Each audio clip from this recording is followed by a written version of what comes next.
For today, we create communal unity, humanity's masterpiece.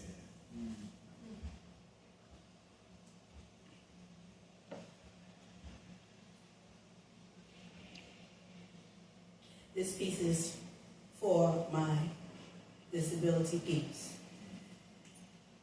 I am an amputee below the knee. It is called, I am my limbs. I am my limbs. My limbs are me. Well, you know what? Well, let me explain. You see, I'm a sectional, right? No toes. The knob nose walking on the balls of my foot over time. While I was left half a leg hanging, hoping hopping would be the whole way around, leading right into two half fingers, split down the middle, a gorgeous creation seen before you, prosthetically covered to wholeness, celebrating the sums of me. Thank you. But if you're not going to win, what you spitting for, right? That's not the reason I do this. Slam me my lifeline. Self-made umbilical cord. My last chance against gravity when the earth be pulling me down. Poets should be newspaper. Slam me journalist. Poets should be colorful words. Slam me. Impactful silence. Lifting others up when the words hit right. Balancing your nerves while keeping your performance tight. Courage and purpose, finding their voice. My words matter. And so are yours. Slam gives us that platform while letting all else take its course. Wait. It gets worse. I'm not watered down, so I'm dying thirst. I could do the scam. Full proof plan. So poets, make some noise. And just slam.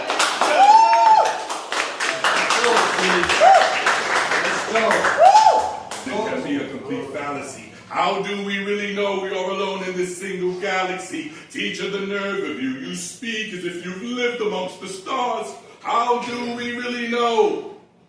There is no life on Mars. You see, I traveled the universe from the head of my bed and watched Charles Drew draw blood from the earth and made Mars red. Since the birth of the earth, we were breaking down walls, but on Neptune, Alexander Graham Bell is making out a global cause. They said there was no life on Venus, but no one really knows this. The Venusians heard a space shuttle sound and went underground with Harriet Tubman and Moses. And on Uranus, if you can, without blinking, man, look beyond, you see Rodin sitting like the thinking man. I saw many faces and many races beyond technology's wings, plus I saw Flojo and Jesse Owens running around Saturn's rings, running to the rhythm of time. Oh, did I forget to mention, by design, Einstein defined time as a dimension, and I know there's life on Jupiter. I know my eyes do not fail. There I saw George Washington Carver with peanuts for sale. Shakespeare was writing sonnets and Beethoven had an epiphany, played the bongo on their Congo and called it a symphony. And when I said there were 9 planets, they all looked at me and laughed. Come on. I said, I read that in my textbook. Count them. Do the math. Besides, this book cost me an arm and a leg. It's the top of the line. Check out this fine design, this spine of mine, first published in 1969. Shakespeare said, I don't mean to offend my lord, but my lord, you must be ill. Can't you see this book is written with some technological quill? I said, what trickery is this? Must you play me for some buffoon? I knew there were 9 planets since man landed on the moon. So if there are not 9 planets, tell me, how do you know? That's when they all pointed at other planets that were right behind Pluto. So don't tell me there's no life on Mars, or even worse, this universe. When I was a child, my mind ran wild. Don't feed me information that is rehearsed. Let me question the unquestionable. Do not stifle what I say, because this is what's limiting our children today. How do we know? How do we know? Property on Mars. I am a member of that group that created his own slang. Some say I do my thing, but I be doing my thing. Some call me top-notch because I play skelly and hopscotch, and I just discovered manhood by holding my crotch.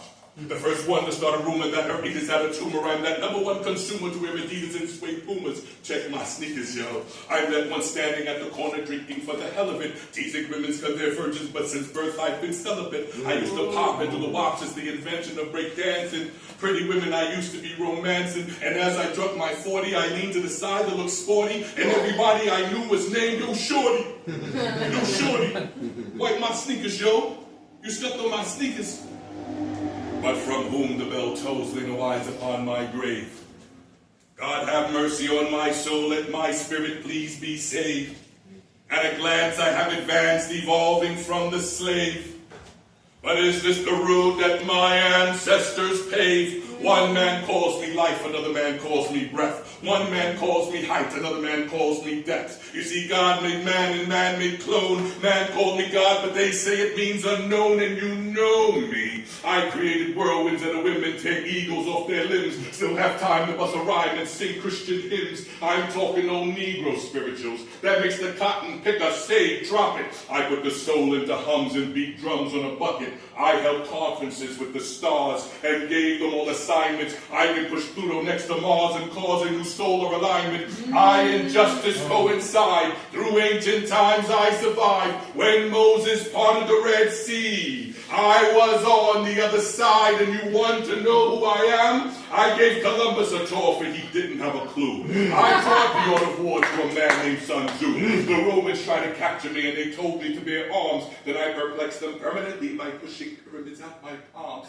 King Tut couldn't handle this. And here's something for the funnies. I wrapped pharaohs into bandages and had them crying for their mummies. Upon my arrival, they called me a disciple. I drunk from King James' cup and spat words from the Bible. Since creation, I concoct equations for fun. All persuasion said, how amazing is that raisin in the sun? So to ask me who I am, you must believe in fiction. To imagine what can't be fathomed has to be your addiction. They pin me from arm to arm and plan my crucifixion. But I am the bearer of eternal life. They can't cause me no affliction. Traveling through time and space with grace beyond man's jurisdiction. With the letters A-N-K-H on my throat is an inscription. So if anyone comes through that door and asks for my description, tell them I'm a dark-skinned black king that walks like an Egyptian. Nice. In fact, his shirt was soaking wet. And I thought about getting back on the subway and going back. The parade was what was problematic. But I have to say that obviously I was intended to be here. So I consider this a sacred moment. And the fact that the brother with his agile tongue and his agile spirit, my brother here, when he comes and he, like a master Terpsichorean, just dances around the minute. And with the magic of who he is, I mean, that's sacred. When I think about this sister, when I heard her stand here and talk about the purpose of this moment, I realized that it is a sacred moment and that I was meant to be here. But I think about Derek when she talked about how they gathered together to try and make this space what it is. But I would be remiss if I didn't mention Raul. When I walked through that door and I'm thinking, yo, man, I ain't gonna, I'm wet. And I really had no intention of standing before you. But Raul welcomed me, and I was, as I said, I was soaking wet. So I reference this garden of beauty and strength and intelligence and foresight.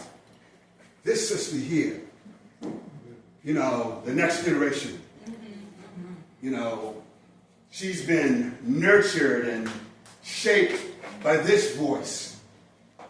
So this is a divine moment. Of course, my sister here, and I could say that about all of that energy. So since my brother calls me up, I'm just gonna see how the Spirit moves me in this divine moment. You know, this sister referenced the Bible, and I was sitting there, I was thinking about Proverbs 4:23. And Proverbs 4:23 says, above all else, protect your heart. It is where your life comes from. This sister is our heart. There was a young sister who sat there. A mother took her out in a carriage. Young sister, maybe 4 or 5. That young sister, that generation, they are our hearts. They really are. Above all else, protect your heart. It is where your life comes from. So I'm just going to share the architecture out of what this energy and this beauty comes from. The fact that this sister can stand here and do what she does. The fact that K.O. can do what he does. The architecture, the landscape, the fertile ground out of which that comes. That brother, when he read this poem, talking about obviously what he had gone through until he picked up the pen and paper. All of those ingredients made me think about a lot of things. So I'm just going to share how the Spirit moves me. Nothing happens only once. Nothing happens only here. Every love that lies asleep wakes today another year.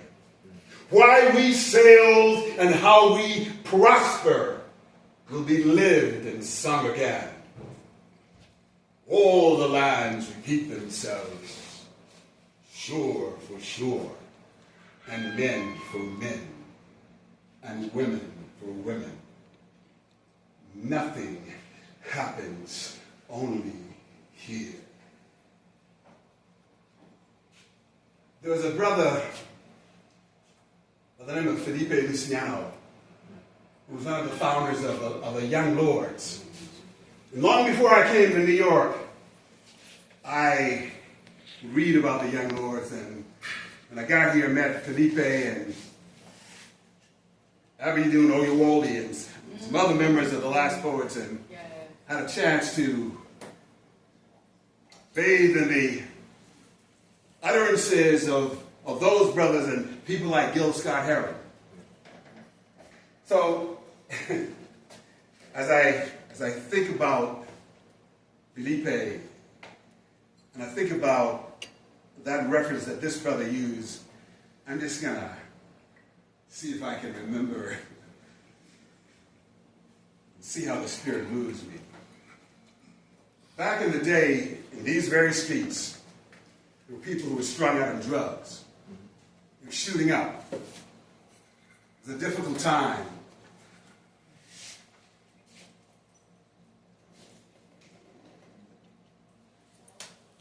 People shot up Skag. It was called a White Witch. So we're going to reference some of that energy and see how that spirit and how those brothers found the strength to move out of that addiction and those afflictions that laid them low. Brothers and sisters, I say, for me, this is a sacred moment. Have you seen the little boy who chases the white ghost at night? Have you seen the little boy? Face puffed up, sharks in his arms, his mind blown, pops in jail or downtown at the Y. The little boy chases the white ghost with his friend, and they get high, and they get high. Talking about tripping, talking about flying, talking about getting high, getting high, getting high. Have you seen two little boys? They stole a black woman's purse the other day, today, yesterday, tomorrow, face puffed up, tracks in their arms, their minds blown. Pops in jail. Or downtown at the Y. Have you seen two little boys sitting in Sylvia's stuffing chicken and cornbread down their tasteless mouths? Have you seen the sickness of our people? And all the while, we parade around in robes of our ancestors and wisdoms, and all the while, there are children dying, chasing the white ghost. Oh, beautiful black and brown minds, reach out and snatch the death out of the youth of our nation. Come together and create life. You've got the power. Come together and create love. You've got the power. Come together and create. You've got the power. Come together and create. You've got the power. Because, just because you're black. Because, just because you're black. You say you don't want to die because. I don't want to die because. You say you don't want to die because there's no cause to die for. Now, what would cause you to say that? Is it because you have a good job and a home in the suburbs? Or is it because you wear pink and yellows, causing all the sisters to scream from a cause unknown? Just because you seem to be satisfied, that's no cause to forget who is the cause of black people being exploited and oppressed. I hope you get a cause to die for soon, because you're gonna die anyway, just because you're black. Malcolm, Martin, Denmark all died. What was the cause? Causing all of us to be exploited and oppressed. Because Felipe Luciano, after you're doing Are You Woven? So I'm going to end, as I say to you, I humbly say this to you. When I look at the landscape of our beauty, our talent, when I check out this brother Advocate, when I check out this sister, when I, Ramya, I could go on. As I said, obviously I was meant to stand here in my own imperfect, humble way. So I just have to end with the last thought.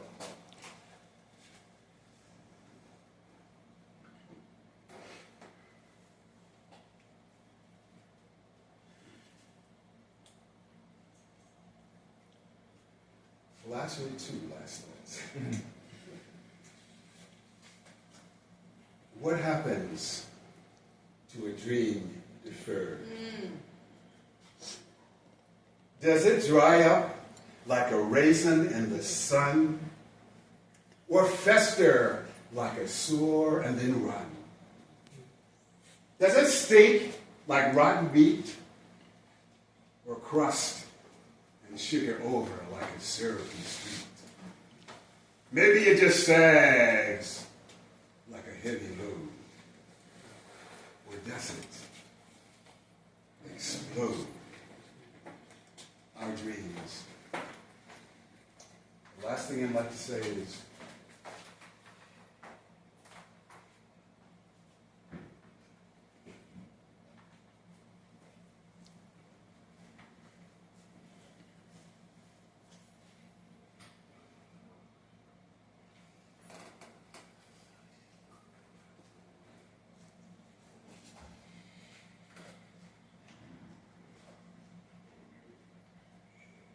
I've known rivers. I've known rivers ancient as the world and older than the flow of human blood in human veins. My soul has grown deep like the rivers.